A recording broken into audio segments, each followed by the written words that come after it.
What's up, people? So, today we're just taking a look at the Clayton Dustless Made Simple Coyote Brown 40-liter pack. And the reason why I loved it is because it basically has this really tough webbing, which is pretty much Alice compatible. And it's beautiful like that because I can just slap on some Alice canteens and some Alice pouches that you know that enable me to use this for the outdoors as well.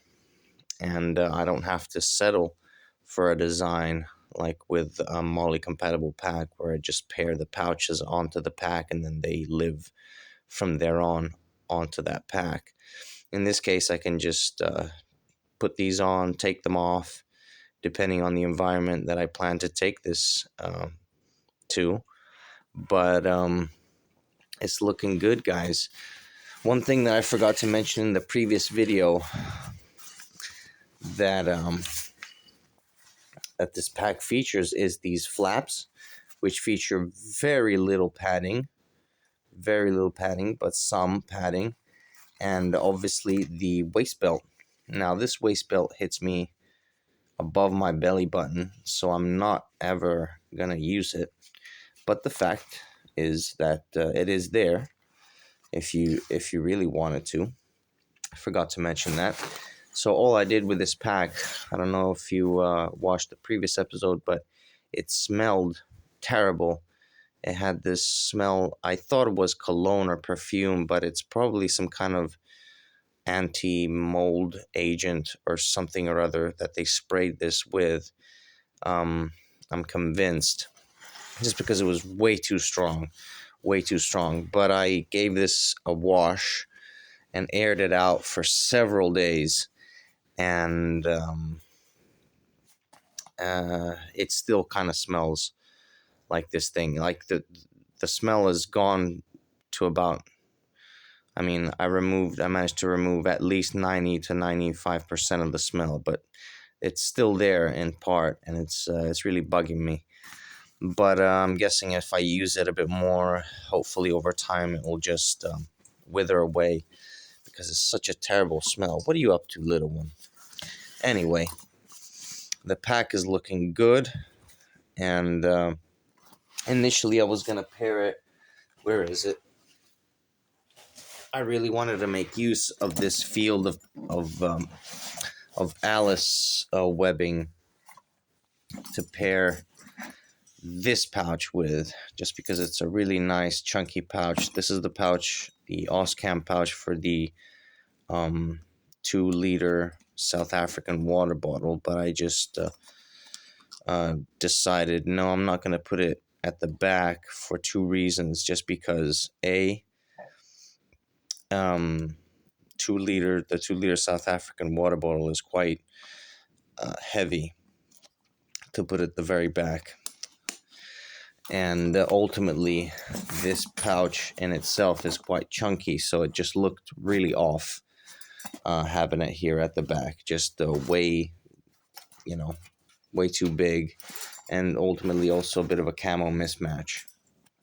But I thought, whatever, I guess I'll use something else. Instead, what we have, though, this is one pouch that I definitely wanted to use, and I believe this is some kind of Vietnam-era pouch, or thereabouts, just because it is USGI, but it features the Spanish buckle, and I've never come across this pouch anyway. I actually initially thought of removing this strap, but I'm glad I never did, because now I just wanted to show you I can hook it up top here, and then these two clips are literally down here. Look at that, perfectly centered. And the beauty about this pouch is that as you can see, it kind of put this like so. As you can see, it allows it allows for the canteen to be to take up this space. So basically 2 slots of that Alice webbing, for lack of a better term, because otherwise it would have to be two canteens. But right now this canteen is hooked in between this line of stitching, whereas otherwise, if it wasn't for this pouch, I'd have to move the canteens, one on either of these external slots of Alice webbing, and that means pushing the design, pushing the canteen out, you know, from the contour of the pack, so sticking out like that, and I didn't really want that. I want it to be nicely, within the boundary, so to speak, within the space provided by the pack itself. And in this pouch, for example, I actually went and bought a Nalgene just to put it in here. And I think I mean, in general, I'm not a Nalgene kind of guy for one simple reason, because they have wide mouths. And I don't like the wide mouth opening. I always end up spilling stuff. But I found one with a smaller mouthpiece. So, bam! Look at that. Just fits in there beautifully. Covers a whole liter right there. So for a day hike, I can.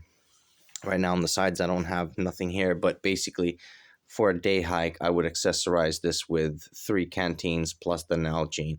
So almost 4 liters. That's how that's how much water I like to run for a day hike. And it's beautiful like that, because if I then need to take it to the city or whatever, I just pop the Alice clips off, take the pouches off within seconds, and then I can use it for a more urban environment. So it's really nice like that. I'm really liking this pack, guys. Really liking this pack. After I gave it a wash, the dirt and grime, some of it came off, but not all of it, as you can see. So I guess this wasn't mold after all. It is a bit of dirt that just seeped in, but I'm not too bothered. It's not the end of the world. It really isn't. Overall, it's just a bit of, just a bit of a stain, but not where it's visibly, a stain of a different color. So I guess the main thing that bothers me from this pack is just the smell.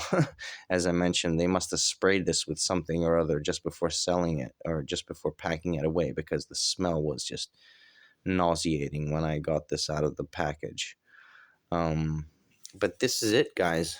Looking pretty good like that. I like the fact that these two can squeeze in there really nicely. And yeah, on the sides, I just slapped another one here just to show you guys. Can have I thought I could have run another canteen up here, but it would come into conflict with this top cap. So yeah, can't be done there actually. But I guess if you really wanted to, you could find something.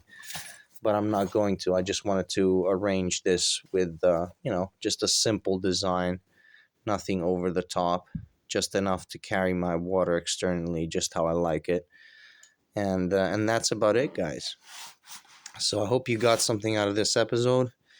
Hope you enjoyed this design for this pack.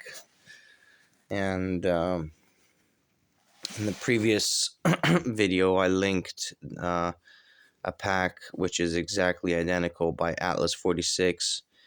The only reputable link that I could find was from eBay, so I figured I'd link that. And I didn't link the ones that I found off other sites, just because I don't know the sites.